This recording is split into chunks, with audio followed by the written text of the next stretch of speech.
उसने एक घर में किराए का कमरा ले लिया था, पर उसके पास अभी भी कोई काम नहीं था।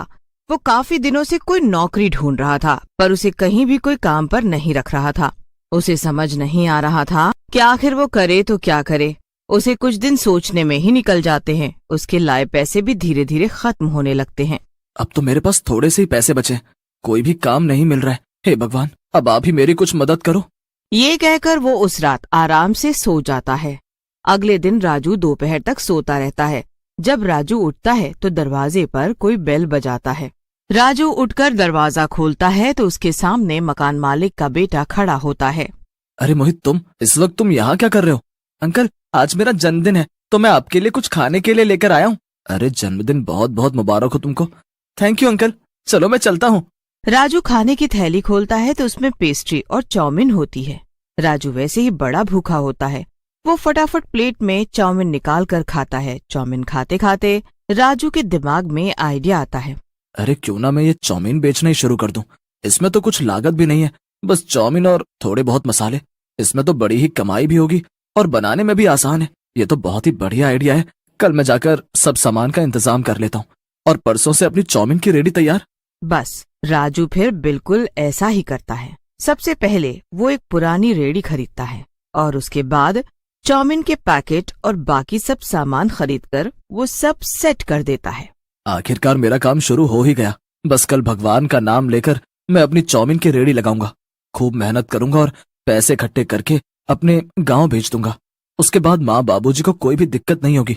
मीना की शादी भी फिर मैं अच्छी जगह करवा पाऊंगा।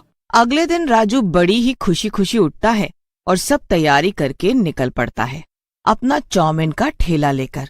चौक पर जाकर वो एक कोने में अपना ठेला खड़ा कर लेता है। उसके बाद वो चाउमीन बनाना शुरू कर देता है। उसी रोड पर भीकू की चाउमीन की दुकान पहले से ही होती है, पर वो दुकानदार हर चीज बहुत ही महंगी देता था। जब लोग राजू की चाउमीन खाने आते हैं तो वो खाते ही रह जाते हैं। सब उसकी बना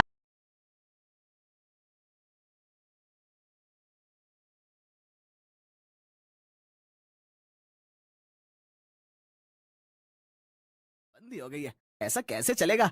मालिक, ये बहुत ही स्वाद चाउमीन बनाता है और बेचता भी बहुत कम दाम पर है, इसीलिए सब उसके पास जाते हैं। तुझे कैसे पता कि स्वाद चाउमीन है उसकी? वो बस आस पड़ोस के लोग बता रहे थे। मैंने कभी इसकी चाउमीन खाकर नहीं देखी। जो भी है, इसका काम बंद तो करना ही पड़ेगा। भीकू एक दिन राजू के पास जाता है। वो उससे ठेला हटाने की बात करता है। देखिए, ठेला जल्द से जल्द यहाँ से हटा ले, समझा? अरे भैया, आप मुझे धमकी नहीं दे सकते। धमकी तो मैंने दे दी। अब देख ले, अगर अपनी सलामती चाहता है तो ये ठेला कल से यहाँ नहीं लगना चाहिए। इतना कहकर भीकू वहाँ से चला जाता है और राजू टेंशन में आ जाता है। अभी तो मेरा काम जमा था और अभी से ये सब दिक्कत आनी शुरू हो गई। अरे भैया, कुछ ना कर पाएगा ये। आप अपना ठेला आराम से लगाओ। ऐसे लोग आपको डराएंगे क्योंकि उनकी दुकान बंद पड़ गई है, पर अगर आप डर जाओगे तो कोई भी काम नहीं कर पाओगे। हिम्मत से काम लो और कल भी अपना ठेला ऐसी जगह लगाना। उस लड़के की बात राजू को सही लगती है। वो अगले दिन बिना डरे उसी जगह अपना ठेला लगाता है। ये देख भीकू को बहुत गुस्सा आता है। वो अपनी दुकान से 2 नौकरों को राजू को पीटने के लिए भेजता है। दोनों राजू को पीटने पहुंच जाते हैं और उसके साथ हाथापाई करने लगते हैं। राजू को पीटते देख कुछ लोग उसे बचाने आ जाते हैं। उस दिन भीकू बच जाता है, पर अब भीकू कुछ नई तरकीब निकालता है। वो पुलिस वाले को कुछ पैसे देता है और उनसे राजू का ठेला हटवाने को बोलता है। एक पुलिस वाला राजू के ठेले के पास पहुंच जाता है और उसे गुस्से से बोलता है। हाँ भाई, बहुत हिम्मत आ गई है तुझ में। किससे परमिशन ली है तूने यहाँ ठेला लगाने की? लाइसेंस कहाँ तेरा? परमिशन? लाइसेंस? अब इसके रेडियो उठाकर फेंको यहाँ से। नहीं साहब, ऐसा मत करो, ये मेरी रोजी रोटी है। मुझे गांव पैसे भेजने हैं, बहन की शादी है। अरे बहुत सुनी मैंने ऐसे कहानी। चल रहे थाने बंद कर इसे। पुलिस वाले राजू को थाने में ले जाकर खूब पिटाई करते हैं। पूरी रात पिटने के बाद वो अगले दिन उसे छोड़ देते हैं।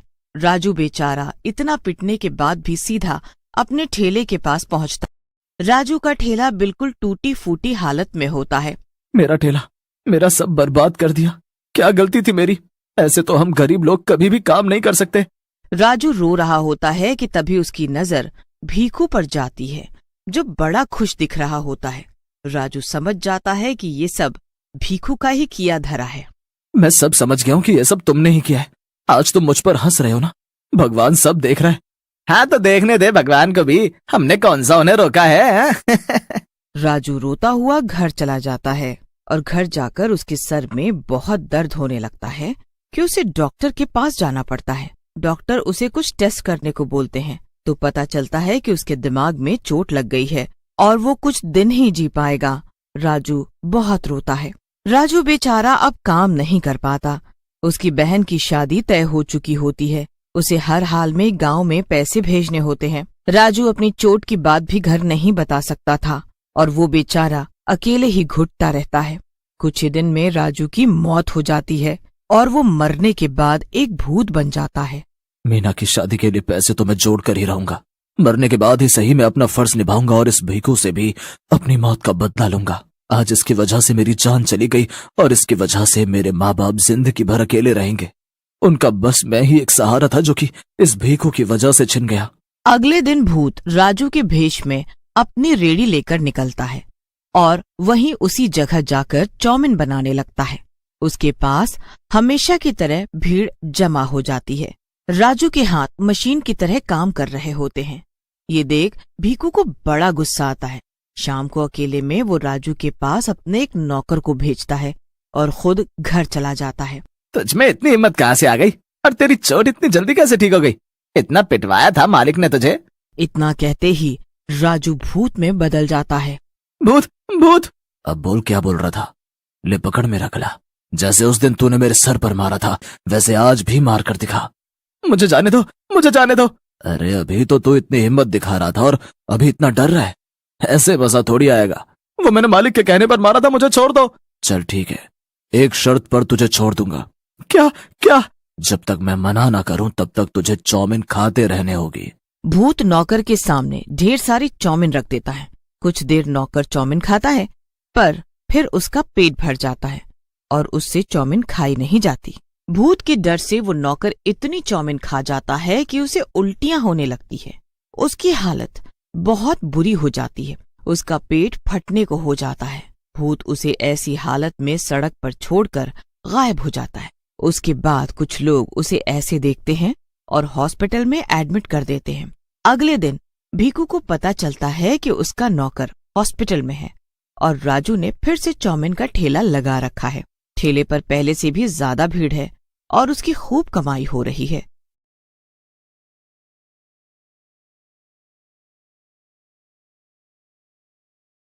दूसरा नौकर भी राजू के पास जाता है पर उसके साथ भी बिल्कुल वैसा ही होता है। राजू भूत में बदल जाता है। अच्छा तो अब तू आया है मुझे मारने, पर मरे हुए को तू दोबारा कैसे मारेगा? तुम लोगों के कारण मैं पहले ही मर चुका हूँ। अब तो तुम सबकी बारी है मरने की। नहीं नहीं, मुझे जाने दो, मुझे जाने दो। मैंने कुछ नहीं किया, मुझे छोड़ दो प्लीज। ठीक है पर मेरी एक शर्त है। भूत दूसरे नौकर को भी ऐसे ही चौमिन पर चौमिन खिला देता है कि उसकी भी हालत हॉस्पिटल जाने वाली हो जाती है। अब भीखू दुकान में अकेला रह जाता है। उसे समझ ही नहीं आता कि आखिर दोनों नौकर हॉस्पिटल कैसे पहुंच गए। वो दोनों से मिलने हॉस्पिटल जाता है और वहां उसके नौकर उसे पूरी कहानी बताते हैं। ये सुनकर भीखू की हालत खराब हो जाती है। भीखू बहुत डर जाता है। वो डरते हुए अपनी दुकान पर जाता है। दूर से वो राजू को चौमिन बनाते देखता है। कौन कह सकता है कि आदमी एक भूत है? कैसे हम लोगों की तरह चौमिन बनाकर बेच रहा है? खैर अब मुझे अपने बारे में सोचना है। मुझे जल्द से जल्द दुकान यहाँ से बेचनी होगी। कुछ ही दिन में भीखू अपनी दुकान बेचकर वहां से हमेशा के लिए चला जाता है।